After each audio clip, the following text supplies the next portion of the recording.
At sa iba naman pong balita, balik tayo dito sa Pilipinas. Tinatayang 40 bahay ang naabo sa sunog sa barangay San Vicente sa lungsod ng Quezon.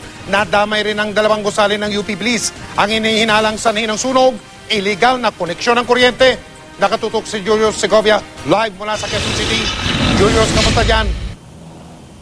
Mike, patay ang mag-ina matapos ngang matrap sa sunog na sumiklab sa barangay San Vicente dito sa Quezon City kaninang tanghali.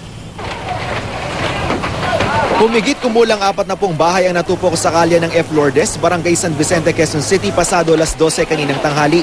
Dahil dikit-dikit ang mga bahay, mabilis na kumalat ang apoy kaya agad itinaas sa Task Force Alpha ang alarma. So medyo nahirapan yung mga bumbero upang mapula sunog na ito kasi yung mga kalsada nila maliliit at saka may mga nakahagang pang kung ano-anong gamit. Sa gitna ng sunog, isang residente ang lumapit sa mga otoridad. Dahilan? Kuryente daw. Ito, jumper kasi yung mga yan. May attribute natin to sa mga illegal connections ng kuryente doon sa lugar. Dahil mabilis na kumalat ang apoy, pati ilang palapag ng 2 gusali sa UP Bliss nadamay. Ang mga residente, kanya-kanyang salba ng kanilang gamit. Ang ilan, di rin napigil ang emosyon. Si Nanay Rosalia, wala nang nagawa. Nagkasya na lang sa panunood sa nasusunog nilang bahay. Paglabas nga namin, mausok na. So wala, ano na lang kami, nilak lang ang pinto, tapos bumaba na kami. Wala kaming dinala kahit ano. Isang aso naman ang natrap sa ika-4 na palapag ng gusali. Ang asong ito, tila kinakapos na sa hininga. Sinika pa siyang isalba pero di umabot ang hagdan ng mga bumbero sa kinaroroonan ng aso. Kaya wala na itong nagawa kundi tumalon. Buti na lang at ligtas siya. Bagaman nasunog ang bahagi ng balahibo nito. Kaya laking pasasalamat ng may-ari ng aso. Kaya lang wala kaming nailigtas. Ito lang ibon. At least pati yung anak ko buhay. Kaya sabi ko bumaba na. Pabayaan mo na lahat yung ano dyan.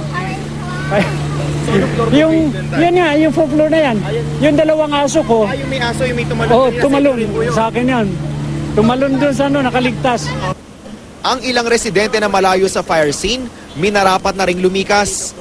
Nakita ko ang laki. So, may high blood po kaya bumaba na lang kami dito. Aabot naman sa humigit kumulang 3 milyong piso ang halaga ng ari-ariang naabo. Una, illegal talaga yung mga jumpers na yan . So dapat, iayos natin yung mga electrical installation at yung mga kapitbahay dapat pakipagtulungan na rin dahil kinakailangan dyan ipaalam nila sa mga kinauukulan yung mga nagaganap na ganyan dahil kung nagkasunog sila rin naman ang maapektuhan. Mike, pansamantala muna magpapalipas ng gabi sa covered court ng barangay San Vicente. Ang mga apektadong residente naaabot sa higit 100 pamilya.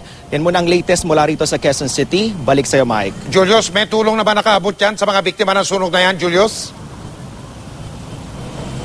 Actually, Mike, kanina nung sumilip tayo doon sa Barangay Hall, meron namang mga kinatawan mula sa local DSWD ng Quezon City, Mike. Kamusta naman ang panahon dyan? Kaya ako tinatanong, huwag sanang umulan at maulanan yung mga nasunugan, Julius? Kanina, Mike, habang tuloy-tuloy yung sunog, tuloy-tuloy rin yung buhos ng ulan. Pero sa mga oras na ito, Mike, wala na yung buhos ng ulan. Kaya naman yung mga residente, maayos na sila doon sa covered court din ng Barangay Hall, Mike. Maraming salamat, Julius Segovia.